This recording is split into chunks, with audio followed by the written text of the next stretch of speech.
man named Madonna, an icon for the past 3 decades, if sometimes a controversial one.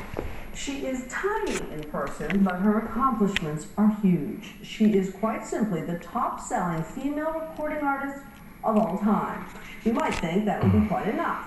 You'd be wrong. She's busier than ever. On February 3rd, a film she co-wrote and directed called W.E. opens. 2 days later, she performs at the Super Bowl. The last time we saw the reigning queen of pop, she was on her 8th tour, aptly named Sticky and Sweet, doing it all from jumping rope to her signature Vogue. She's come a long way since Like a Virgin.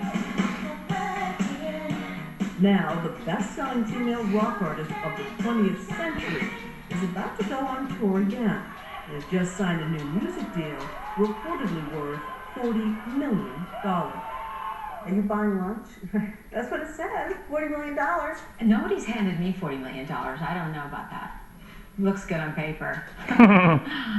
It sure does. But that's not all she's up to. Madonna is also directing her first feature film. Perfect. Good. Check the gate. Directing seems to come naturally.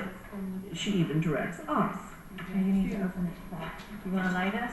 I like that. Your director thing kicks in. Here, move. What do you do? Now we're both in the light. The film, which she also co-wrote but doesn't appear in, is called W.E. Happy birthday, Wee. Sweet. What is an Edward? It explores the controversial love story of King Edward VIII and the twice-divorced Wallis Simpson, a union that would rock the British Empire. Your family will never stand for it. The Prime Minister won't stand for it. Then I'll give up the throne. And I will be the most despised woman in the world. Indeed, she was. Edward gave up the throne for the woman he loved in 1936. Have you ever been loved like that? I've certainly fallen in love with people who were willing to make big sacrifices for me, possibly not as big as I would have liked them to make. And I've made very big sacrifices for people that I've loved. And the great discovery that I made whilst doing this research is that there is no such thing as perfect love. And I obviously know that in the back of my head. I'm not an idiot. But, you know, I have my hopelessly romantic, strangely naive moments. You're a romantic. I am. Sorry. Still, after all these years. Why not? Yes, I am. Madonna's love life has certainly had its own ups and downs. It's been 3 years since her highly publicized divorce from British film director Guy Ritchie. Her new love, 24-year-old dancer Raheem Zabaz. You're famously dating younger men. Lots of talk about that. Is there lots of talk? Aren't people tired of that subject? No. Ah, boring old chestnut. Okay, what do you want to know? What? You know, I didn't write down on a piece of paper, I'm now going to have a relationship with a younger man. It's just what happened. You see, that's the romantic in me. I just met someone that I cared for, and this happens to be his age. And what's appealing about it? I don't feel comfortable with this conversation. You know, I don't want to live my life on my own. I love being a mother.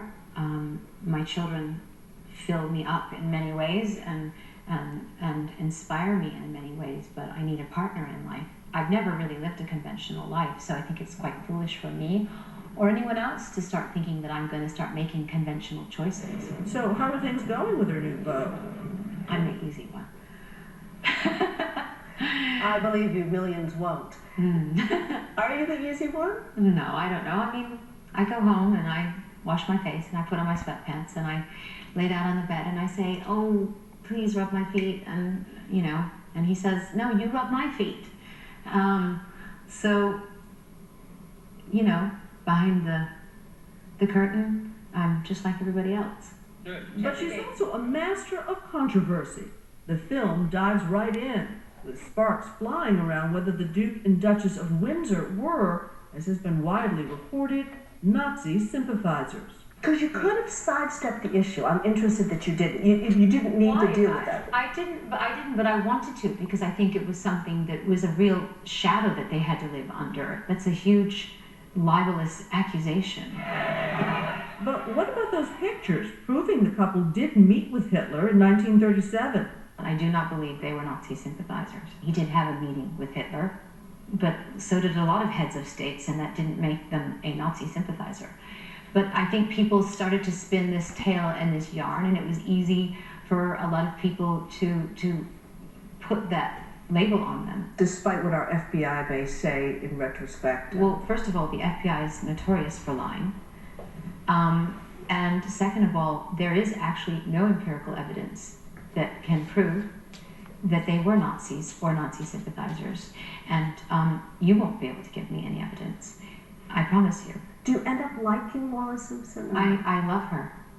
Yeah, I do. I see her as a human being. I see her. Do you identify with her in some ways? Of course I do. I identify with her ability to survive against all odds. I think she was deeply misunderstood by people, and I think, obviously I can relate to that. She can also relate to the fame and the infamy. This is her movie. This is her life. The cameras are so intrusive, and the paparazzi, all of it is so breathtaking in a kind of way. Is that how it energy feels? sucking. Yeah, is that how it feels to be on the other side of those cameras? Sure, I mean, there's a certain aspect to the cameras that feel like a weapon is being pointed at you and shooting at you. Is it exhausting sometimes? Yeah. Do I get to the end of a red carpet and feel dizzy and like I need to lay down and drink an Alka-Seltzer? Sometimes I do, yeah. Sometimes it really does take your breath away, but, I'm not really in a position to complain. It's a high-class problem. She's got plenty of those, like what's she going to do at the Super Bowl at halftime? Stay with us.